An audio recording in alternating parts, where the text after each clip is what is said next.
বলেন নানা গো, ও গো নানা, আমি আপনার সেই হোসেন গো নানা। যেই হোসেন একটু কান্না করলো আপনি নবী সহ্য করতে পারতেন না। ও গো নানা, আমি যখন ঘোড়ায় চড়ার জন্য কাঁদতাম গো নানা, আপনি ঘোড়া সেজে আমাকে পিঠের উপরে চাপিয়েছিলেন গো নানা। ও গো নানা, আমি আপনার সেই হোসেন গো নানা, যার জন্য আপনি সাজদা লম্বা করেছিলেন গো নানা। আমি আপনার সেই হোসেন গো নানা, যার জন্য খুতবা বন্ধ করেছিলেন গো নানা। নানা জান, আমি আপনার হোসেন আজকে আপনার মদিনা ছেড়ে চলে যাচ্ছি। নানা, আপনার মদিনায় আর থাকা হবে না। নানা গো, এই শেষ সালামটা আপনি আমার কবুল করেন। আমার ইমাম হোসেনের নজরটা ওই মদিনার মসজিদের মিনারে যেন বাবা কবুতরগুলোকে খেলতে দেখতেছেন। আমার হোসেন বললেন, কবুতরা রে, এ কবুতরেরা, তোরা কত বড় ভাগ্যবান রে, তোরা সকাল সন্ধ্যা আমার নবী নানার রওজার দিকে দেখবি রে, আর আমি হোসেন এই রওজা ছেড়ে যাচ্ছি রে। কত মানুষ ভারত থেকে, পাকিস্তান থেকে, বাংলাদেশ থেকে, আফগানিস্তান থেকে, ফিলিস্তিন থেকে, তুর্কিস্তান থেকে, ইউরোপ থেকে, আপনার চীন থেকে, বহু জায়গার কান্ট্রির লোক এসে যে নবীর রওজা জিয়ারত করতে আসে, আমি হোসেন সেই রওজা ছেড়ে চলে যাচ্ছি। আল্লাহর নবীর নওয়াসা ইমামে হোসেনকে হযরতে আমির মুআবিয়া রাদিয়াল্লাহু তাআলা আনহুর পুত্র সন্তান ইয়াজিদ নামক একজন বেঈমান নিকৃষ্ট বাজে লোক, যার ঠোঁট ছিল মোটা, দেখতে ছিল কালো, মানুষের মতো চেহারা ছিল। ওই ইয়াজিদ আমার ইমাম হোসেনকে চিঠি দিয়ে পাঠিয়েছিলেন ওয়ালিদ বিন উকবার হাত দ্বারা, যাও গো যাও, ইমাম হোসেনকে জানো আমার বায়াত গ্রহণ করতে বলো, যাও গো যাও, ইমাম হোসেন যেন আমার বায়াত গ্রহণ করে নাই। কিন্তু বাবারা, ওলামায়ে কেরাম বসে আছেন। ইয়াজিদ যদিও নিকৃষ্ট ছিল, তার বাবা হলো জান্নাতি সাহাবী আমির মুআবিয়া। মৃত্যুর কিছুক্ষণ পূর্বে তার ছেলে ইয়াজিদকে ডাক দিয়ে বলেছিলেন, রে বেটা ইয়াজিদ, আমার মৃত্যু হয়ে যাবে রে বেটা, আয় আয় একটু আমি তোর সঙ্গে কথা বলে। যখন ইয়াজিদ আসলো, হযরতে আমির মুআবিয়া রাদিয়াল্লাহু তাআলা আনহুকে জিজ্ঞেস করলেন, আব্বা জান, আপনার অবস্থা কেমন আছে? বলে, বেটা রে, আমার হয়তো মৃত্যু হয়ে যাবে রে বেটা।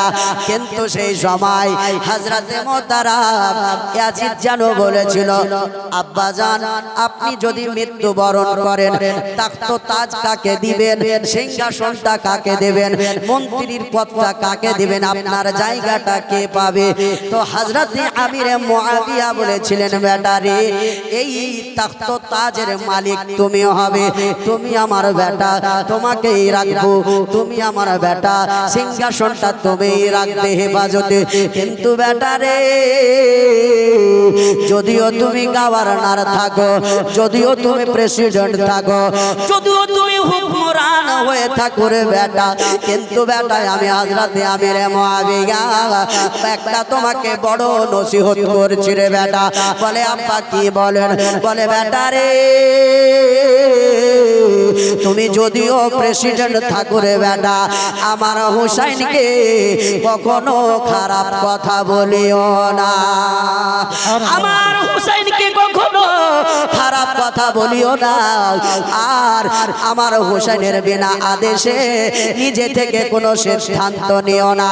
কোনো প্রয়োজন পড়লে আমার নবীর নওয়াসা হযরতে ইমামে হোসেনকে ডেকে নিজের পাশে বসিয়ে হোসেনের সিংহাসনটা একটু উঁচা রেখে হোসেনকে উঁচু জায়গা দিয়ে হোসেন রাদিয়াল্লাহু তাআলা আনহুর সঙ্গে পরামর্শ করে সেই সিদ্ধান্তটা নেবে।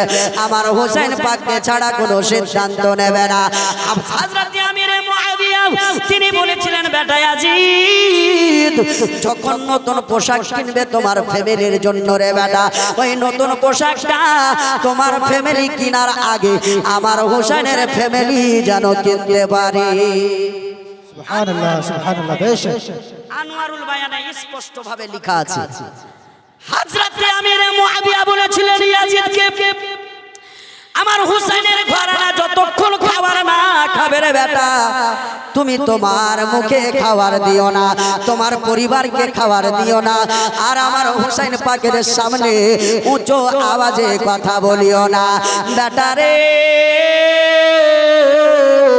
হুসাইনটাকে বেটারে শোনো শোনো, হুসাইন হলো গোটা বিশ্বের বুকে যিনি রহমাতাল লিল আলামিন, সেই নবীর নওয়াজা আলীর বেটা ফাতেমার কলিজার টুকরা রে বেটা ইয়াজিদ, যার নানা গোটা বিশ্ব জগতের মালিক, যার আব্বা হলো সমস্ত ওলিদের সরদার, যার মা হলো জান্নাতি রমণীদের সরদার নে, আর সেই হুসাইন হবে সমস্ত জান্নাতি যুবকদের সরদার বেটা রে।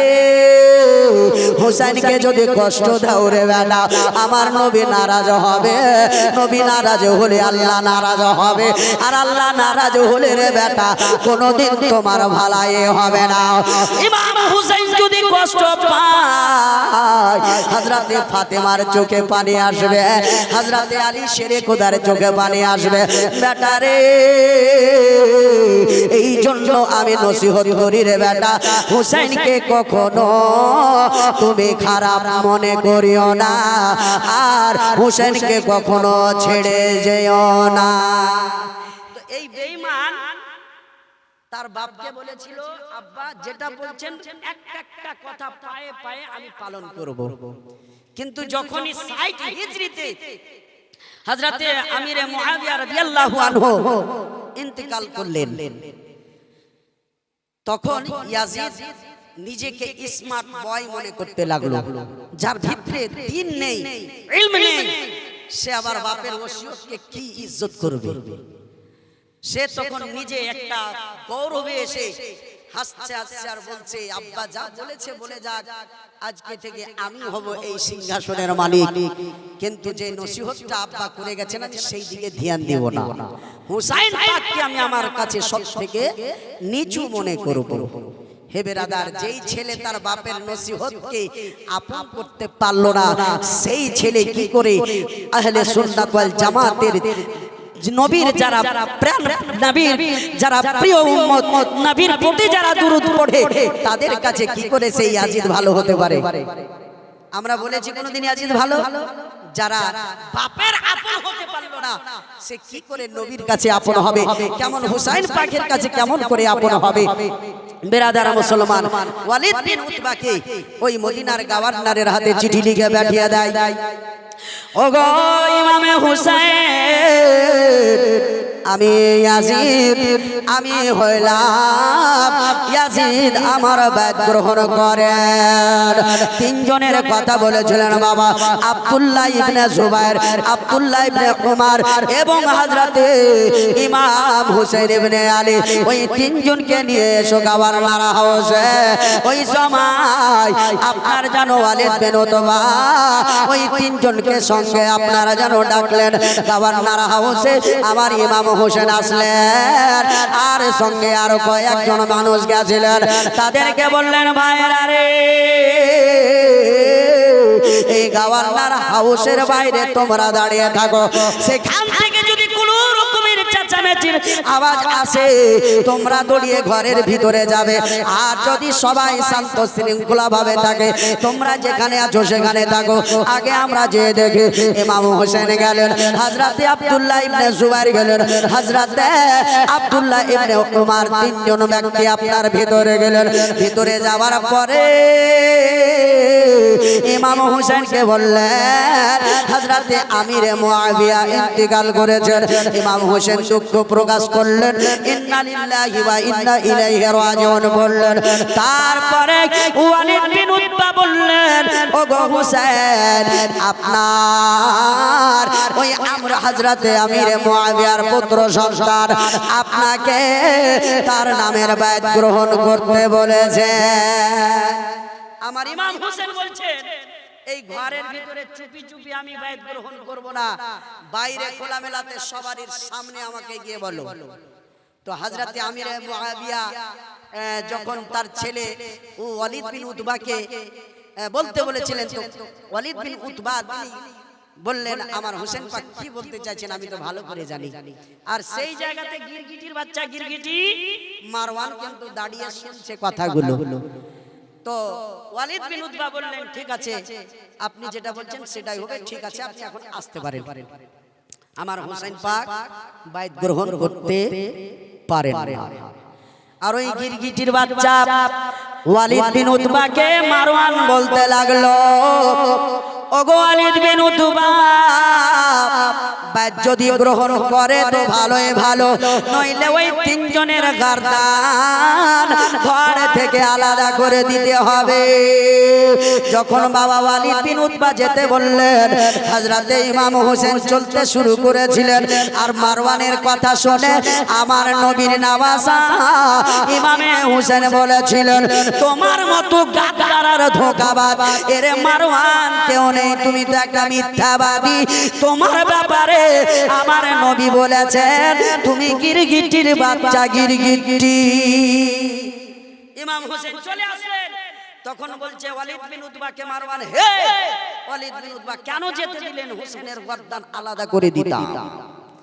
আমার ইমাম হোসেন চিন্তা ভাবনার মধ্যে পড়ে গেলেন, আল্লাহ, এইরকম নিকৃষ্ট বাজে ছেলে মানুষ জন্ম দিতে পারে, বাপের যেটা ওসিয়ত সেটা গ্রহণ করলো না, এখন সে সারাবি জেনাকারী।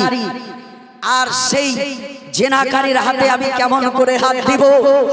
আমার এই হাত সেই পবিত্র হাতে হাত পড়েছে, যে হাত দিয়ে আমার আল্লাহর পবিত্র কাবা বাইতুল্লাহ স্পর্শ করে জিয়ারত করেছে, জোরে বলে।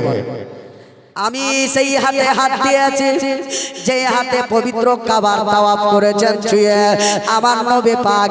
আমি নবীর হাতে হাত দিয়েছি, কখনো বেঈমানের হাতে হাত দিতে পারবো না। এলান হয়ে গেল, ইমাম হোসেন যদি বায়াত গ্রহণ না করে রে, তাহলে ইমাম হোসেনকে মেরে খতম করে দাও, ইমাম হোসেনের গার্দান কেটে দাও। আমার ইমাম হোসেন রাদিয়াল্লাহু তাআলা আনহু চিন্তা ভাবনার মধ্যে পড়ে গিয়া বোন যায়নাবকে ডাক দিয়ে বলেন, বোন রে,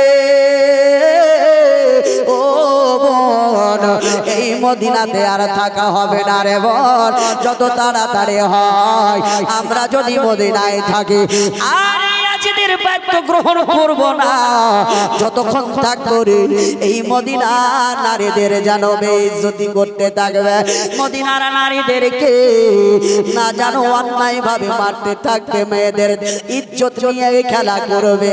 এই মদিনায় প্রত্যেক দিন কত না কত মানুষ মার্ডার হবে।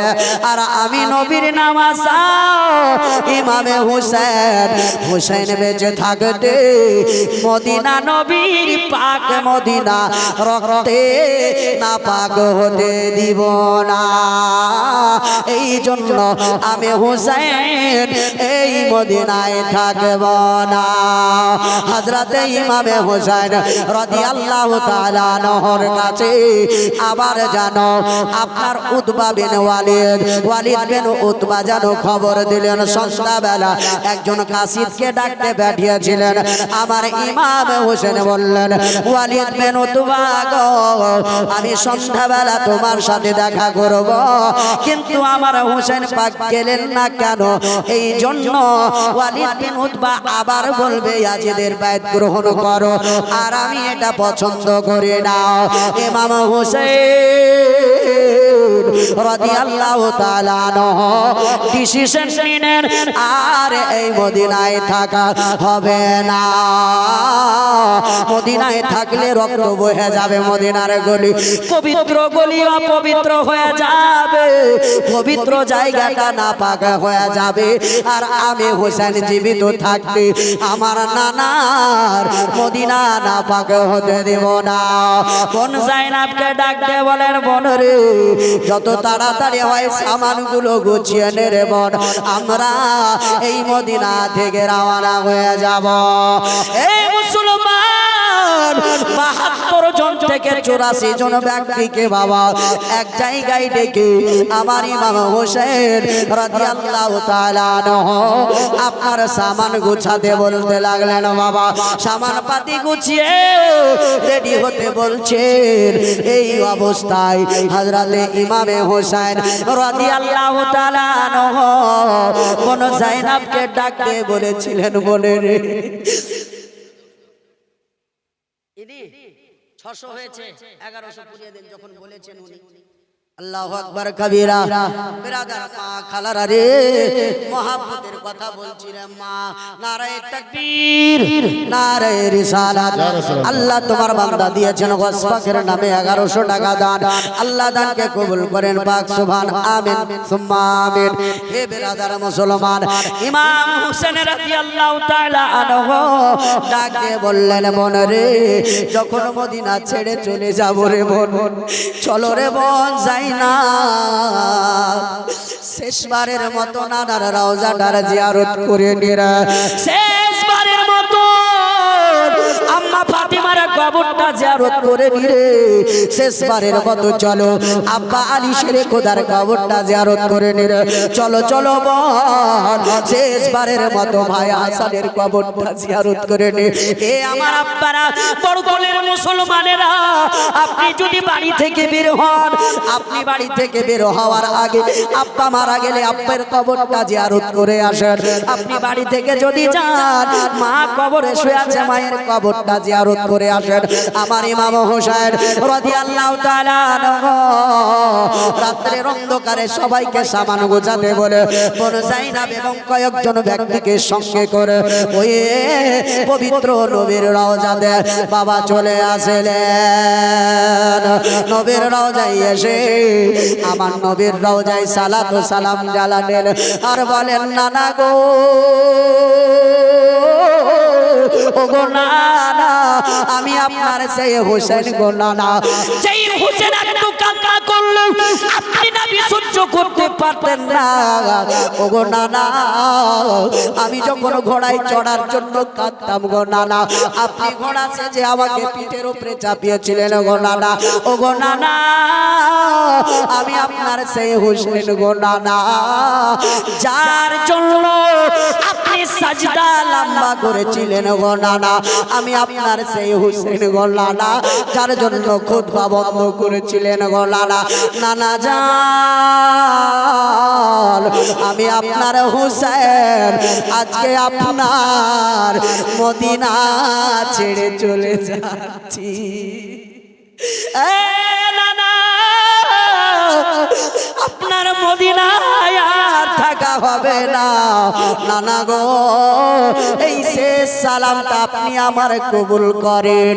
আমার ইমাম হোসেনের নজরটা ওই মদিনার মসজিদের মিনারে যেন বাবা কবুতরগুলোকে খেলতে দেখতেছেন। আমার হোসেন বললেন, কবুতরা রে, এ কবুতরেরা, তোরা কত বড় ভাগ্যবান রে, তোরা সকাল সন্ধ্যা আমার নবী নানার রওজার দিকে দেখবি রে, আর আমি হোসেন এই রওজা ছেড়ে যাচ্ছি রে। কত মানুষ ভারত থেকে, পাকিস্তান থেকে, বাংলাদেশ থেকে, আফগানিস্তান থেকে, ফিলিস্তিন থেকে, তুর্কিস্তান থেকে, ইউরোপ থেকে, আপনার চীন থেকে, বহু জায়গার কান্ট্রির লোক এসে যেই নবীর রওজার জিয়ারত করতে আসে, আমি হোসেন সেই রওজা ছেড়ে চলে যাচ্ছি। এ বেরাদার মুসলমান, হযরতে ইমামে হোসেন কান্না করতে করতে যখন বাবা আপনার চোখটা বন্ধ হয়েছে, স্বপ্নের মাধ্যমে আমার নবী এসে বলেন, হুসাইন রে,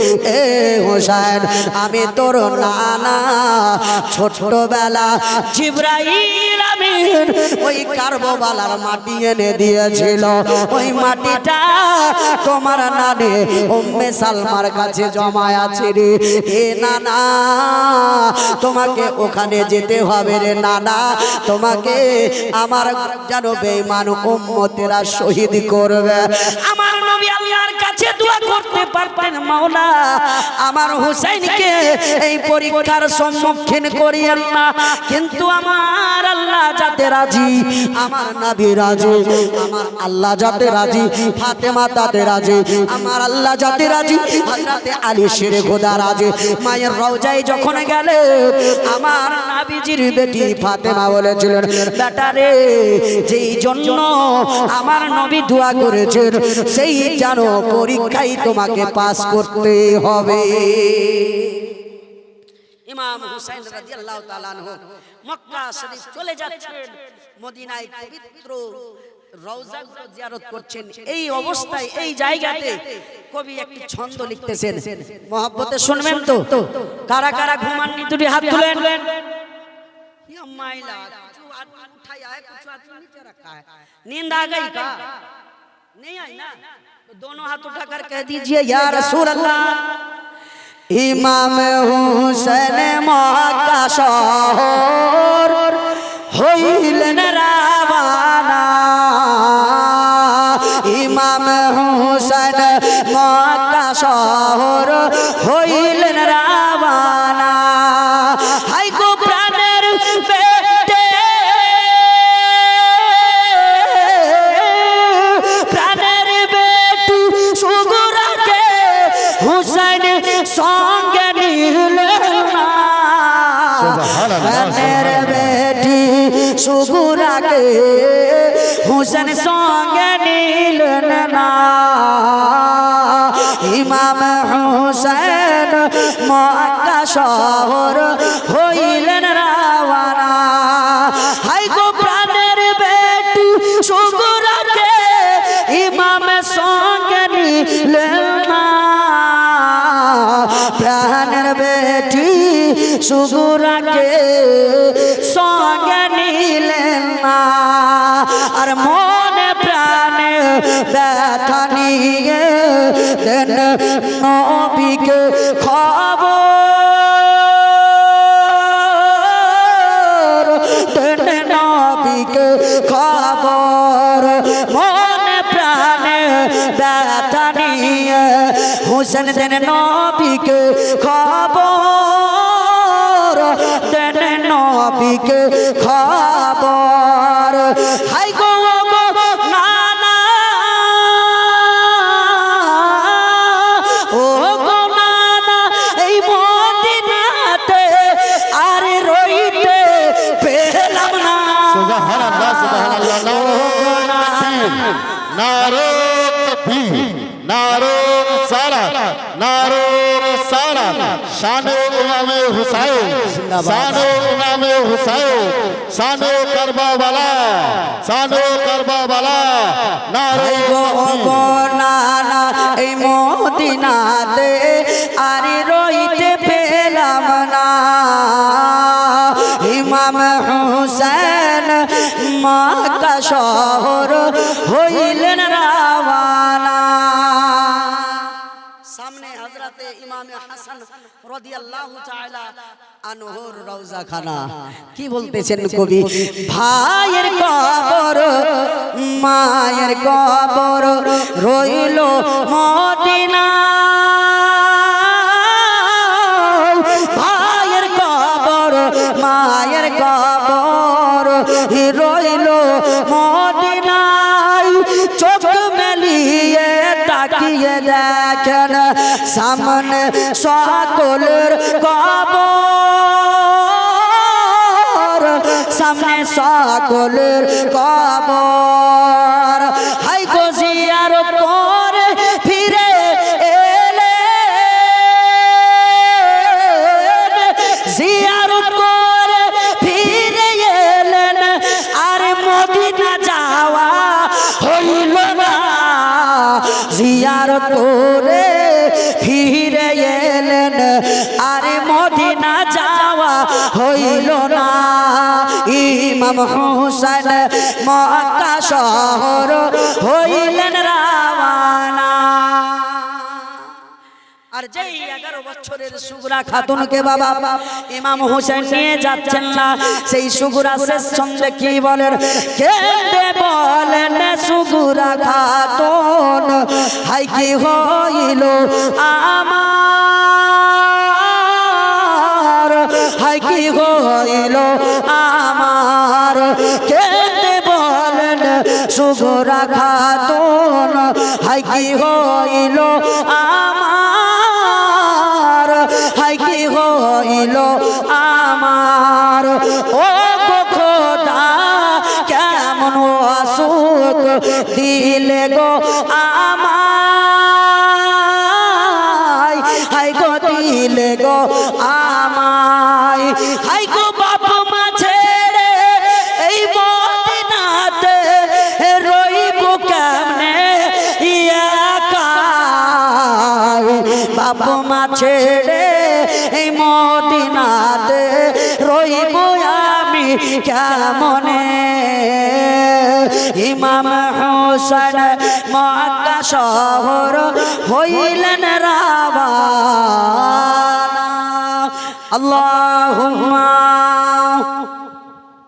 সাল্লি আলা সাইয়্যিদিনা মাওলানা মুহাম্মদ সাল্লাল্লাহু আলাইহি ওয়াসাল্লাম। বাবা জীবন ভাইরা আমার, আমার ইমাম হোসেন এক এক করে সকলের রওজা জিয়ারত করে নিয়ে বাবা যখন বাবা বের হচ্ছেন, রাত্রের অর্ধেকটা হিস্সা পার হয়েছে, হঠাৎ করে হযরত ইমামে হোসেন আপনার জানো বাড়ির লোকদেরকে বলতে লাগলেন, আহলে বাইতকে বলতে লাগলেন, ওগো আমার বাড়ির লোকেরা রে, আর মদিনায় নামাজ পড়া হবে না রে, এই মদিনায় শেষবারের মতো নামাজ পড়ে নাও। আর এই মদিনাতে আমরা তাহাজ্জুদ পড়ার মতো মদিনায় রাত পাবো না, এই নফল নামাজ পড়ার মতো মদিনায় রাত পাবো না। সবাই জানো বাবা নফল নামাজ পড়তে লাগলেন। আমার ইমাম হোসেন রাদিয়াল্লাহু তাআলা আনহু আপনার জানো নফল নামাজ পড়তেছেন, এই অবস্থায় যেই জায়গায় তিনি নফল নামাজ পড়েন বাবা, দুই হাত দূরে হযরতে সুগরা খাতুনের শরীরের তাপটা আবার হুসাইনের শরীরে অনুভব হচ্ছে।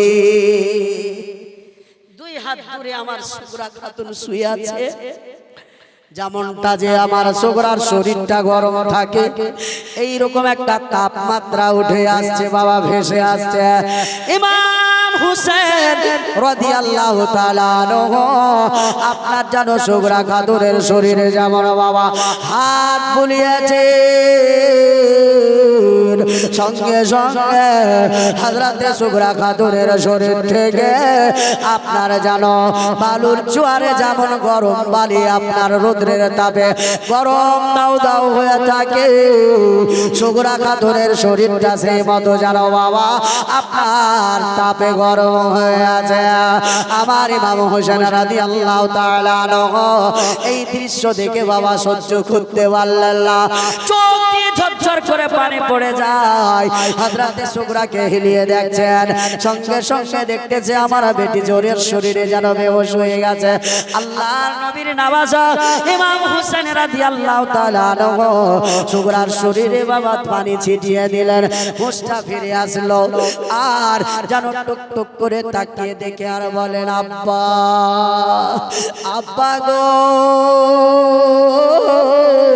আব্বা জান, আমি সেই সন্ধ্যাবেলা রাত্রে থেকে দেখতেছি আপনারা কোথাও কে যাচ্ছেন, সবাইকে সামন গুছাতে বলছেন। আব্বা আমি সুগরা খাতুনকে তো একবারও বলেন না, বেটি সুগরা রে উঠ মা উঠ, তোকেও সঙ্গে নেব।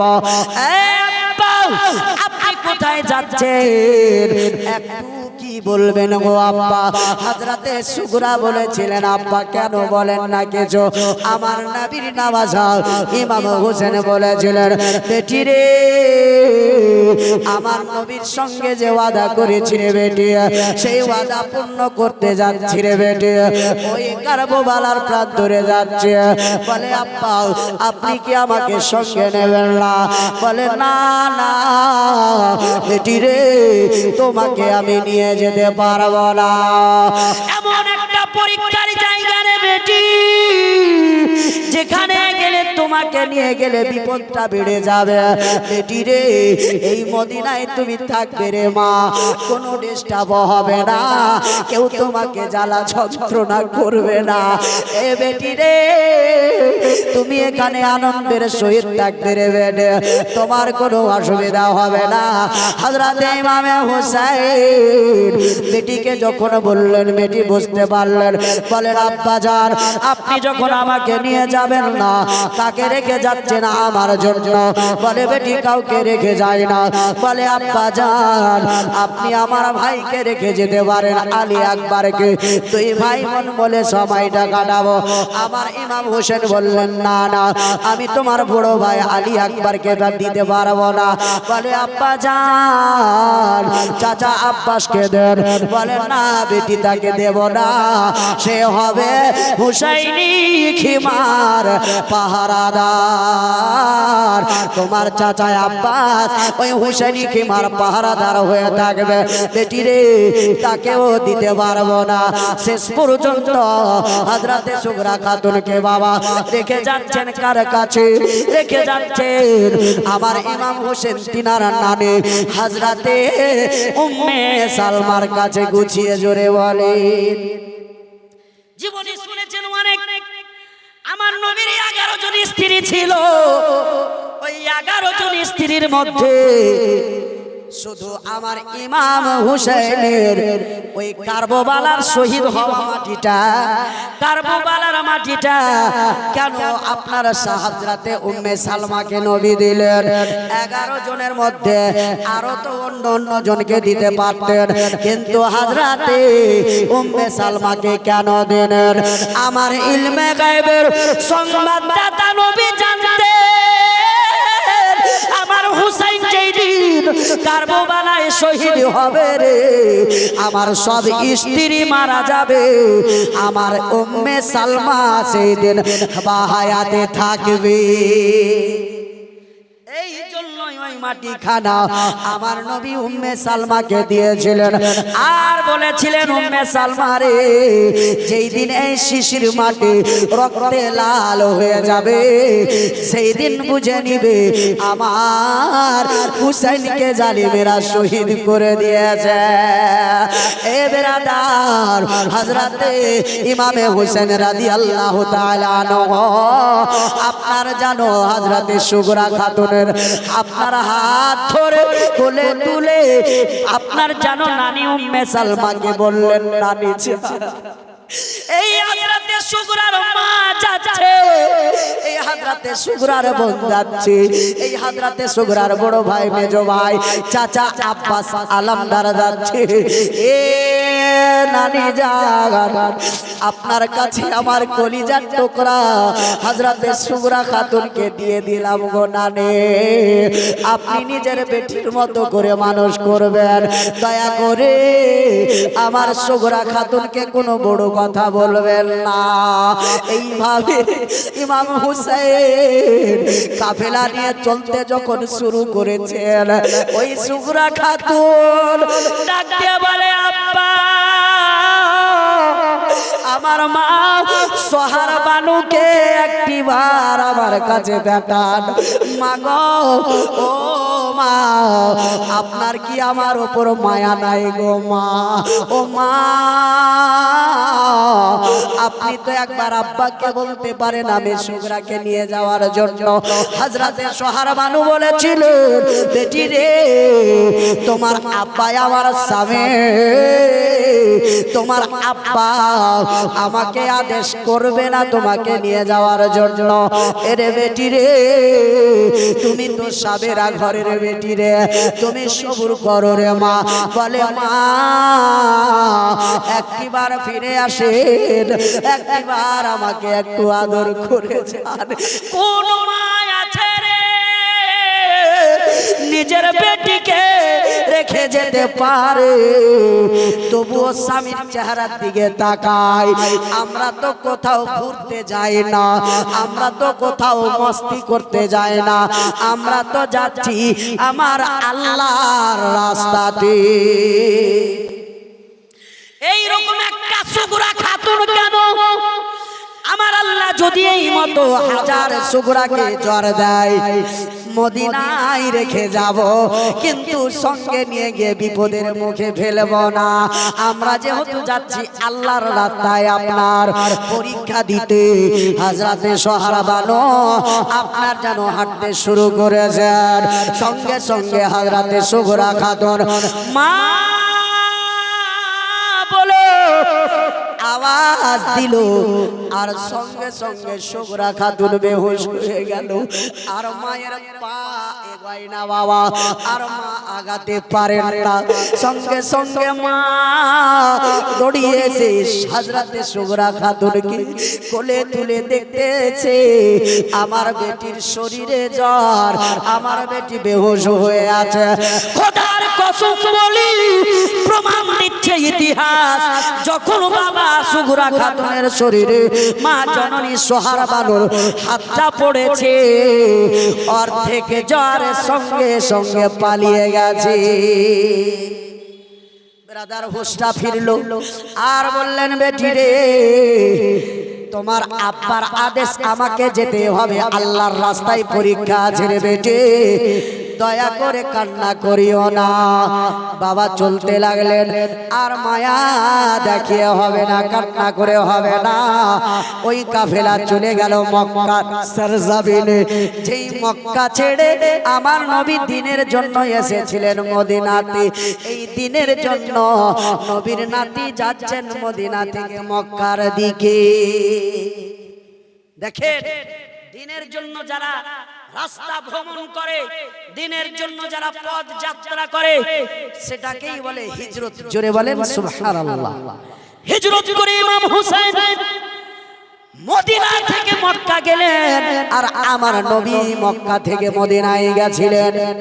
বাবা যখন বাবা আমার নবীর নওয়াসা ইমাম হোসেন বাবা পবিত্র বাবা ওই মক্কা শহরে পৌঁছলেন, চতুর্দিকে বাবা যেমন জঙ্গলে আগুন লাগলো, সেকেন্ডের মধ্যে চতুর্দিকে আগুন ছড়িয়ে যায়, সেই মতোই চতুর্দিকে আবার ছড়িয়ে গেল। আমার ইমাম হোসেন এসেছেন পবিত্র মক্কা শরীফে। এই খবর পৌঁছিতে পৌঁছিতে পৌঁছিতে বাবা পবিত্র আপনার জানো কুফা শহর পর্যন্ত পৌঁছে গেল। আর এইদিকে তারা হযরতে আমিরে মুআবিয়ার ইন্তেকালের খবরটাও শুনতে পেয়েছিল। তখন ওই কুফার লোকেরা ইমাম হোসেনের আব্বাজান হযরতে আলীকে খুবই ভালোবাসতেন, আর আমিরে মুআবিয়াকে ভালোবাসতেন না। এই জন্য যে একটা সময় ছিল হযরতে আলী ও হযরতে আমিরে মুআবিয়া দুজনের মধ্যে ইখতিলাফ ছিল। কি ছিল? ইখতিলাফ। তো শিয়া যারা, তারা হযরতে আলীর ভালোবাসার লোক। তো সুলেমান সারদের বাড়িতে একটা বৈঠক হলো। আমরা শুনেছি নাকি আমিরে মুআবিয়া ইন্তিকাল করেছেন। তারা তখন এই খবরটা শুনে আল্লাহর শুকরিয়া আদা করলো।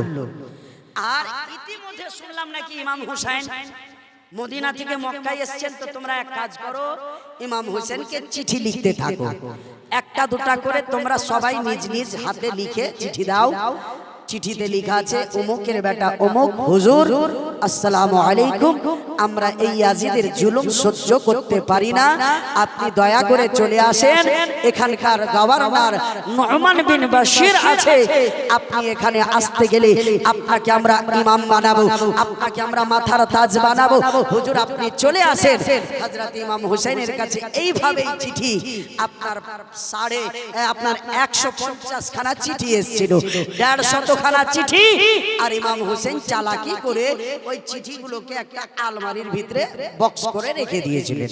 এবার বেরাদার যখন চিঠি পড়ে ইমাম হোসেনের মনটা নরম, যতই হোক নবীর চাহনেওয়ালা, যতই হোক আমি ইমাম হোসেনের চাহনেওয়ালা, ইমাম হোসেন যখন যেতে চেয়েছিলেন সঙ্গে সঙ্গে নবীর সাহাবীগণের মধ্যে কিছু বা হায়াতে ছিলেন, ওগো ইমাম হোসেন আপনাকে যেতে হবে না সেখানে। বলে কেন?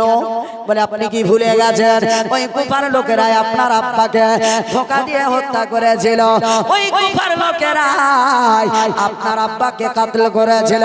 ওগো ইমাম হোসেন ওই কুফার মানুষ আপনাকেও ছাড়বে না। আপনি সব থেকে একটা ভালো কাজ করেন, সেখানে আগে কাউকে পাঠান, সেখানকার খবরটা কি, সেখানকার হাল সমাচারটা কি জেনে আসবে। যদি ভালো বলে আপনি যাবেন, মন্দ যদি বলে আপনি যাবেন না। ইমাম হোসেন বাবা সব আপনার পুরুষদের নাম একটা পাত্রের মধ্যে লিখলেন।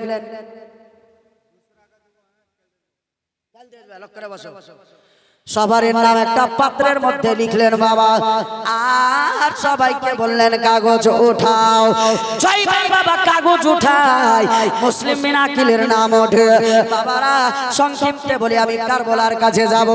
এ বাবারা ইমাম মুসলিম বিন আকিলের নামটা উঠলো, সেই জায়গায় কুফাতে মুসলিম বিন আকিলকে পাঠা হয়েছিল। মুসলিম বিন আকিলকে ওই কুফার লোকেরা হত্যা করেছিল। ইমাম মুসলিম বিন আকিলের ওই দুটি পুত্র ইব্রাহিম মোহাম্মদকে কাতল করা হয়েছিল। এইদিকে বাবারা ইমাম মুসলিম সেখানে যাওয়ার পরে আপনার চিঠি লিখেছিলেন, জানো আপনার প্রথম দিন 12,000 মানুষ বাইত গ্রহণ করেছিল, আর 40,000 দ্বিতীয় দিন হয়েছিল। তখন ইমাম মুসলিম চিঠি দিয়ে লিখেছিলেন, বড় ভাই ইমাম হোসেন আপনি তাড়াতাড়ি চলে আসেন কুফাতে, এখানে আপনার অনেক ভক্ত, এখানে আপনার অনেক চাহনেওয়ালা। এইভাবে যখন হোসেন নামের নারা লাগতে লাগলো গোটা কুফা শহরে, ওই ইয়াজিদের কিছু ভণ্ডরা আপনার ইয়াজিদকে চিঠি লাগে, হুজুর এখানে নোমান বিন বাশির আপনার গাওয়ার নারা আছে, কিন্তু এই কুফাতে শুধু হোসেনের নারা হচ্ছে, হোসেন জিন্দাবাদ ইয়াজিদ মুর্দাবাদ, হোসেন জিন্দাবাদ ইয়াজিদ মুর্দাবাদ। আপনি যদি এই কুফা নিজের কবজায় রাখতে চান, তাড়াতাড়ি কাউকে একজনকে পাঠান। ওই বাসরা শহরের আপনার জানো যিনি গভর্নর, নাম হলো ওবাইদুল্লাহ ইবনে জিয়াদ। ওই ইবনে জিয়াদকে চিঠি লেখা হলো। ইয়াজিদ বলল, ওগো ইবনে জিয়াদ তাড়াতাড়ি করে ওই বাসরাতে তোমার ভাগনাকে প্রেসিডেন্টের জায়গাটাতে বসিয়ে দিয়ে, গভর্নরি পদটি দিয়ে তাকে বসিয়ে দিয়ে তুমি তাড়াতাড়ি কুফাতে চলে যাও।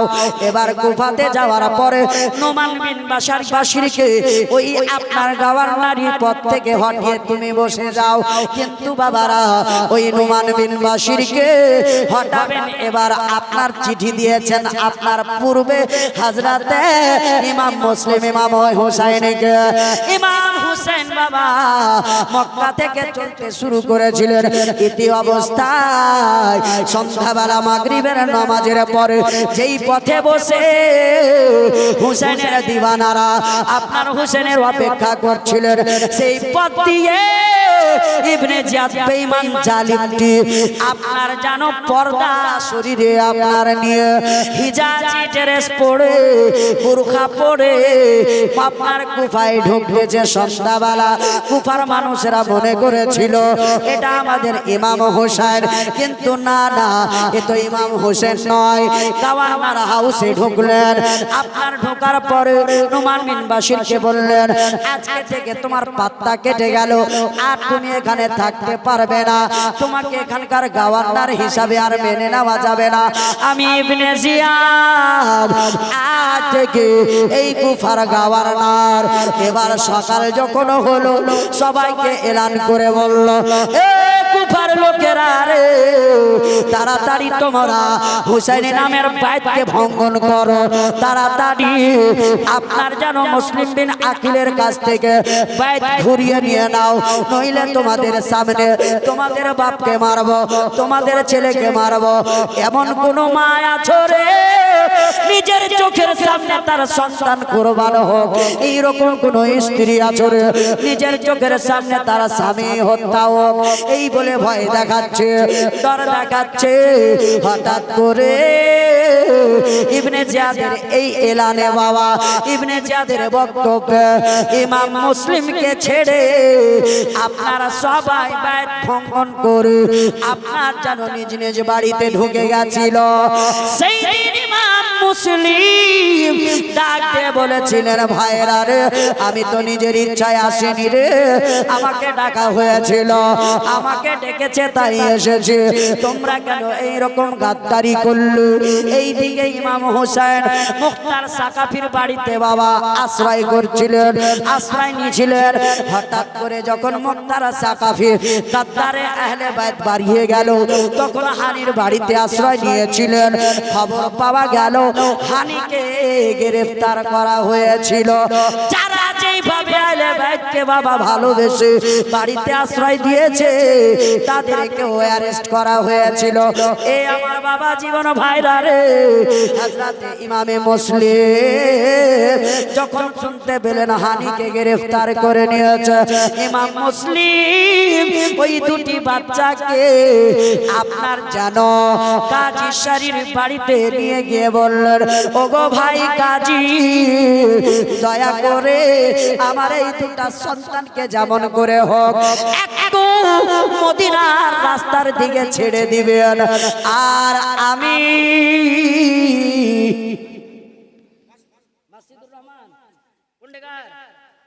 সুবহানাল্লাহ বড়কুল গ্রামের মাসিদুর মিস্ত্রি করিয়াছেন 200 টাকা দান, দানকে তুমি কবুল করো পাক সুবহান আমিন সুম্মা আমিন।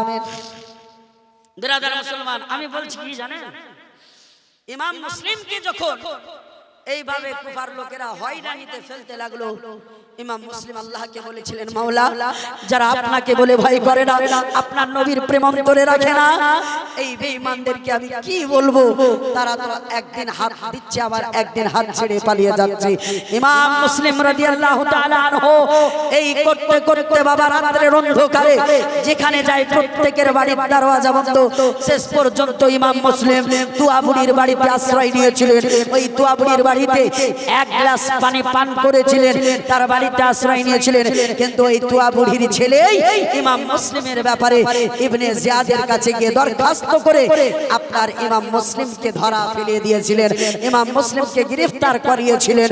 এবার বেরাদার মুসলমান, শেষমেশ একটাই কাজ হলো, ইমাম মুসলিমকে তারা লড়াই করে যুদ্ধ করে দুনিয়া থেকে বিদায় করলো। সকলে বলেন ইন্না লিল্লাহি ওয়া ইন্না ইলাইহি রাজিউন। আর তারপরে পরে যেন ইমাম মুসলিমের 2 সন্তানকেও শহীদ করা হয়েছিল।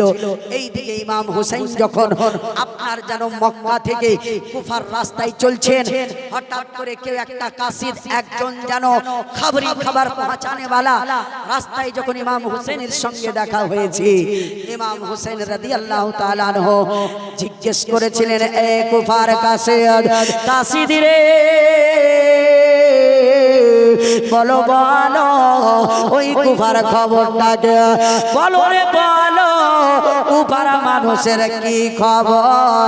ওই কাসিদ আমার ইমাম হুসাইনের চেহারার দিকে তাকিয়ে কান্না করতে শুরু করেছিলেন, আর বলেছিলেন, হুজুর গো,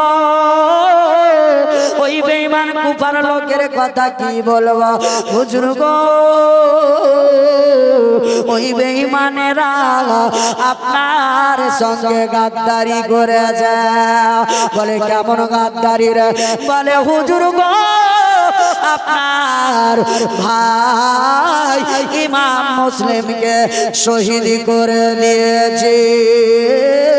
আমার ইমাম হোসেন রাদিয়াল্লাহু তাআলা আনহু আপনার জানো ইন্না লিল্লাহি ওয়া ইন্না ইলাইহি রাজিউন পড়ে আপনার জানো খিমার ভিতরে যাচ্ছেন বাবা।